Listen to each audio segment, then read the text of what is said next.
The Johnson family reunion was in full swing at Riverside Park's community center, with 3 generations of my extended family gathered around folding tables covered in potluck dishes and decades of accumulated grievances.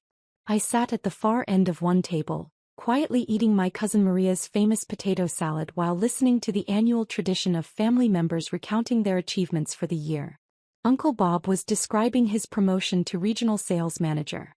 Cousin Kevin was detailing his new house purchase. Aunt Patricia was showing pictures of her European vacation.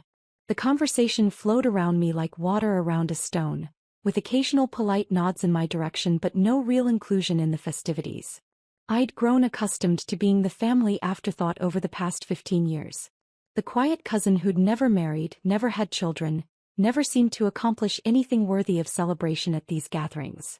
I worked as a freelance graphic designer, lived in a modest apartment downtown, and drove a 10-year-old Honda that had seen better days. To my family, I was Ashley Johnson, the 34-year-old disappointment who'd somehow failed to launch into a proper adult life despite their repeated advice about finding a real job and settling down.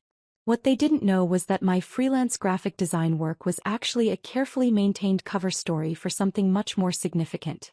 For the past 12 years, I'd been building and managing Zenith Capital, a private investment firm specializing in healthcare technology startups. What had started as a small venture fund with money I'd inherited from my grandmother had grown into a portfolio worth over $200 million. My family's perception of me as financially struggling wasn't entirely wrong. I deliberately lived frugally and maintained modest appearances to avoid questions about my actual income. The truth was that most of my profits went directly into charitable giving, specifically anonymous donations to causes that could make a real difference in people's lives. But sitting at this reunion table, listening to my relatives discuss their modest achievements with such pride while completely ignoring my presence, I was beginning to question whether my anonymity was really protecting anyone or just enabling their condescension. Aunt Linda, my father's older sister and the self-appointed matriarch of the Johnson family, stood up with her wine glass to make her traditional reunion toast. At 68, she'd spent her career as a high school principal and had never quite shaken the habit of treating everyone like wayward students in need of guidance. "I want to say how proud I am of everyone here," she began, surveying the room with satisfaction. "Look at what this family has accomplished. Bob's promotion, Kevin's new house, Patricia's successful retirement." She gestured around the table, naming achievements and praising various family members for their contributions to society, their professional success, and their role in maintaining the Johnson family legacy. "We're a family of achievers," she continued. "People who work hard, give back to their communities and make a difference in the world." The murmurs of agreement rippled through the room. "Of course," Aunt Linda added, her gaze settling on me with the kind of pointed look that had probably terrified generations of high school students. "Not everyone finds their path as easily as others." The subtle dig was delivered with a smile, but everyone at the table understood the implication. I was the cautionary tale, the family member who served as an example of what happened when you didn't apply yourself properly. "But that's okay," she continued with patronizing kindness. "Everyone contributes in their own way." Cousin Jennifer, Uncle Bob's daughter, jumped in with the enthusiasm of someone who'd been waiting for this moment. "Actually, I've been thinking about Ashley's situation, and I have some ideas that might help." "Oh, here we go. There are some great programs for people who want to transition into more stable careers," Jennifer said, addressing the table as if I wasn't sitting right there. "I could help you put together a resume, maybe look into some entry-level positions at companies with good benefits." "That's so thoughtful of you," Aunt Patricia chimed in. "Ashley, honey, you're not getting any younger. It's time to think about building something sustainable." Uncle Bob nodded sagely. "The gig economy is fine when you're young, but you need security as you get older. Health insurance, retirement savings, that kind of thing." I smiled and nodded politely, a response I'd perfected over years of these conversations. "I appreciate the concern. The thing is," Aunt Linda said, warming to her theme, "success isn't just about making money. It's about contributing to society, making a difference in people's lives, leaving the world better than you found it." More nods around the table. "Take our family for example. Bob's sales work helps small businesses grow. Patricia's teaching career shaped young minds. Kevin's construction company builds homes for families. We all do work that matters." She paused dramatically, her eyes finding mine again. But what has Ashley ever done for anyone? What's her contribution? What legacy is she building? The question hung in the air like a challenge. Around the table I saw family members shifting uncomfortably, but also nodding in agreement. This was clearly something they'd discussed before, probably at previous reunions when I wasn't around to hear it. I mean, graphic design is fine, Aunt Linda continued, but it's not exactly changing the world, is it? It's not like she's curing cancer or feeding the hungry or building hospitals. The irony was so profound I almost laughed out loud. Because 3 weeks ago, I'd signed the paperwork for the largest anonymous donation in St. Mary's Regional Hospital's history. $50 million to fund a new cancer research center, complete with state-of-the-art equipment and facilities that would serve patients throughout the entire region. For 5 years I'd been quietly funding medical research, supporting homeless shelters, endowing scholarships for underprivileged students, and bankrolling community development projects. My modest lifestyle wasn't a sign of failure. It was the result of giving away approximately 70% of my annual income to causes that actually mattered. But I'd done it all anonymously, partly for tax reasons but mostly because I believed in the importance of giving without seeking recognition. I'd never wanted praise or gratitude. I just wanted to make a difference. Sitting here listening to Aunt Linda question my contributions to society while surrounded by family members who'd never donated more than $20 to charity, I was beginning to reconsider the wisdom of that approach. Maybe it's not too late, Jennifer offered optimistically. Ashley, what if you volunteered somewhere? Like a hospital or a food bank? It would be good experience and you could start building a track record of community service. Great idea, Uncle Bob agreed. Start small, prove you can handle responsibility, then maybe work your way up to something more significant. Aunt Linda nodded approvingly. Volunteering would be perfect. Show that you care about something bigger than yourself. I was about to respond when the TV in the corner of the community center, which had been playing quietly in the background, suddenly increased in volume. Someone had grabbed the remote to catch the evening news. Good evening, I'm Dana Mitchell with Channel 7 News. We begin tonight with breaking news from St. Mary's Regional Hospital, where officials have announced the largest private donation in the institution's 75-year history. The conversation at our table stopped abruptly as everyone turned toward the television. A $50 million gift from an anonymous donor will fund the construction of the Johnson Cancer Research Center, a state-of-the-art facility that hospital officials say will revolutionize cancer treatment throughout the region. I felt my stomach drop as I heard my grandmother's maiden name attached to the research center. The donation paperwork had included a request to name the facility after my grandmother, who died of cancer when I was 12. Hospital CEO Dr. Margaret Foster says the donation came with a heartfelt letter explaining that the donor had lost a beloved grandmother to cancer and wanted to ensure that other families wouldn't have to endure the same loss. The camera cut to Dr. Foster standing in front of the hospital, holding a large ceremonial check. This generous gift will allow us to recruit world-class researchers, purchase cutting-edge equipment, and provide hope to thousands of cancer patients who might otherwise have limited treatment options, Dr. Foster said. Back in the news studio, Dana Mitchell continued. The mysterious donor has remained anonymous throughout the process, but hospital officials have now decided to reveal their identity in order to properly thank them for this extraordinary generosity. My blood turned to ice. We can now report that the $50 million donation came from Ashley Johnson, a local philanthropist whose quiet generosity has been supporting community causes for years. The screen filled with my photo, a professional headshot that the hospital's PR department had somehow obtained from my investment firm's website. The silence in the community center was deafening. Channel 7 has learned that Ms. Johnson is the founder and managing partner of Zenith Capital, a private investment firm specializing in healthcare technology. Sources close to the hospital say this is not her first major donation, but rather the latest in a long history of anonymous charitable giving. I could feel every pair of eyes in the room turning toward me, but I kept staring at the television screen, watching my carefully constructed anonymity evaporate in real time. The Johnson Cancer Research Center is expected to break ground next spring and will be fully operational within 3 years. Dr. Foster says the facility will serve patients throughout the tri-state area and will likely attract some of the world's leading cancer researchers. The news segment ended and moved on to weather, but nobody in the community center was paying attention to the forecast. The silence stretched for what felt like an eternity. Finally, Aunt Linda found her voice. "Ashley." Her tone was completely different from the condescending authority she'd wielded just minutes earlier. Did they just say you donated $50 million? I looked around the table at my family's shocked faces. Uncle Bob's mouth was hanging open. Jennifer looked like she'd seen a ghost. Cousin Kevin was frantically checking his phone, probably trying to verify what we'd all just heard. "Yes," I said quietly. "But how?" Aunt Patricia stammered. "Where did you... $50 million. The investment firm they mentioned. Zenith Capital. I've been building it for 12 years. Building it how?" Uncle Bob asked, his voice barely above a whisper. "Healthcare technology investments. Medical device startups, pharmaceutical research, biotechnology companies.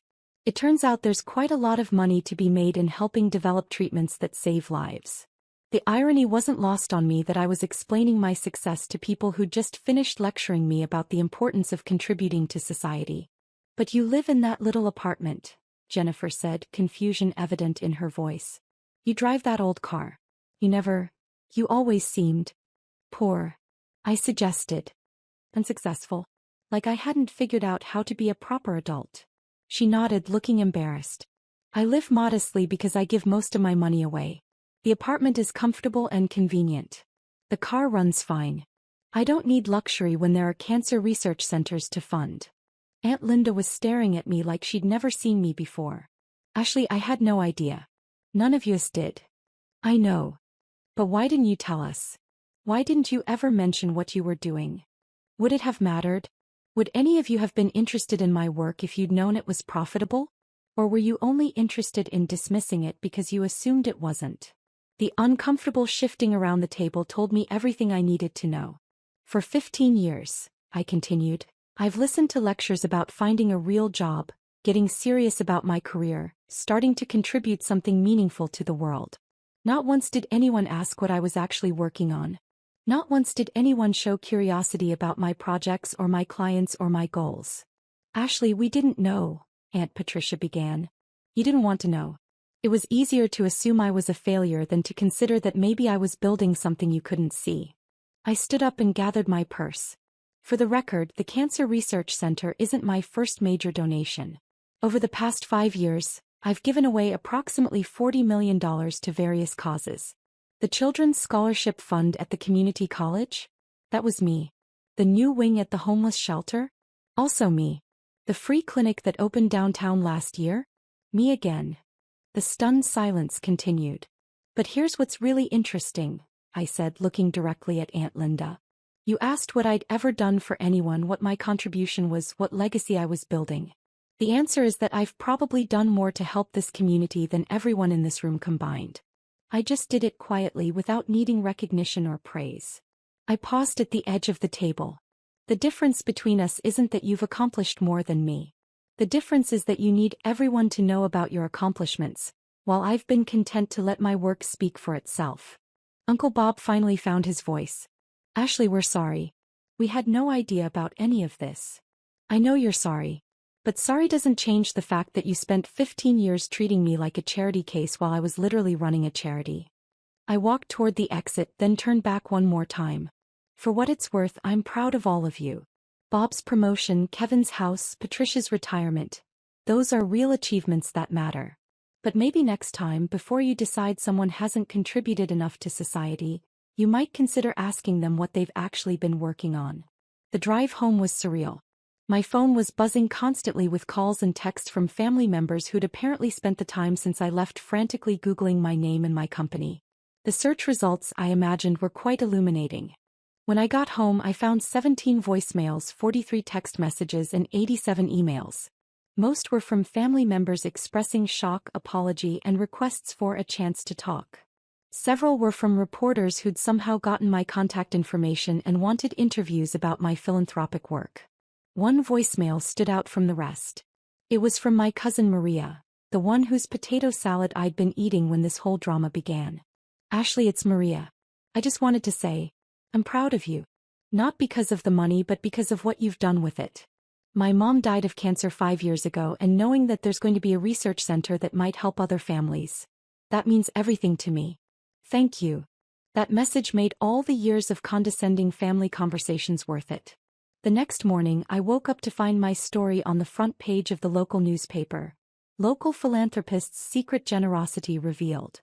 The article detailed not just the hospital donation, but the investigative work reporters had done to uncover my other charitable activities. It turned out that my anonymous giving hadn't been quite as anonymous as I'd thought. Once reporters started digging, they found patterns, connections, and sources willing to talk about the mysterious donor who'd been quietly supporting the community for years. By noon, I'd received calls from 3 television stations, 2 magazines, and the mayor's office, which wanted to give me some kind of civic achievement award. I declined all the interview requests but agreed to meet with the mayor. Public recognition wasn't something I'd ever wanted, but if it encouraged other people to give back to their communities, maybe it was worth the discomfort. The family reunion aftermath took weeks to settle. Aunt Linda called repeatedly, alternating between apologies and requests for advice about getting involved in charity work. Uncle Bob wanted to discuss investment strategies. Jennifer asked if there were opportunities to volunteer with my foundation. The most meaningful conversation came 3 weeks later when I met Aunt Linda for coffee at a small cafe downtown. "I owe you more than an apology," she said after we'd ordered. "I owe you an acknowledgement that I was completely wrong about your life and your contributions. Thank you. I keep thinking about what you said at the reunion. About how we never asked what you were actually working on. You're right. We assumed we knew everything about your situation without ever bothering to learn the facts. It's easier to make assumptions than to ask questions," I said. "But that's not an excuse. We're your family. We should have been interested in your work, your goals, your dreams, regardless of whether we thought they were successful." She stirred her coffee thoughtfully. "Can I ask you something?" "Sure. Why did you keep it secret for so long? Why didn't you want us to know what you were accomplishing?" It was a fair question that I'd been asking myself since the news broke. I think partly because I was afraid you'd only be interested in me if I was successful. I wanted to know that your love was unconditional, not based on my net worth. And partly because I was tired of defending my choices. When you all assumed I was struggling, you left me alone to do my work.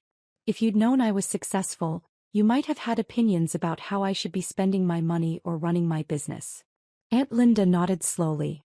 "We probably would have. But mostly," I continued, "because I believe that charity should be about helping people, not about making yourself look good. The moment you start giving for recognition instead of impact, you've missed the point." That's a beautiful philosophy. It's also a luxury that comes with having enough money to give anonymously. Not everyone can afford to be modest about their achievements.